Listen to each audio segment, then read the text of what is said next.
இன்றைக்கி ஒரு mini vlog பார்க்கலாம். மகிழினி கிட்ஸ் வேர்க்காக கொஞ்சம் வந்து திங்ஸ் எல்லாம் தேவைப்படுச்சுங்க. அதனால் ஃபர்னிச்சர்ஸ் கடைக்கு போயிட்டு கபோர்டு வாங்கலாமா இல்லை ரேக் வாங்கலாமான்னு சொல்லிட்டு ஒரே யோசனையாகவே இருந்துச்சு.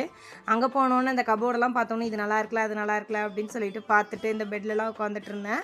ரேக்கே வாங்கிக்கலாம் அப்படின்னு சொல்லிட்டு தான் வந்து ஸ்டீல் ரேக் வந்து சொல்லியிருந்தோம். அவங்களே எடுத்து எல்லாத்தையுமே ரெடி பண்ணி கொடுத்தாங்க. நாங்கள் வந்து ஃபிட் பண்ணாமையே வீட்டுக்கு வந்து வாங்கிட்டு வந்துட்டாங்க. கொஞ்சம் அந்த அன்னைக்கு வந்து டிமார்ட்டுக்கு போக வேண்டிய வேலை இருந்துச்சு. வீட்டுக்கு தேவையான திங்ஸ் எல்லாம் வாங்கிட்டு அதுக்கப்புறம் வந்து அப்படியே வீட்டுக்கு வந்துட்டோம். நெக்ஸ்ட் டே மார்னிங் வந்து இந்த ரேக்கை வந்து கையோட ஃபிட் பண்ணிடலாம் அப்படின்னு சொல்லிட்டு அதை வந்து ஃபிட் பண்ணிகிட்ருக்கோம்.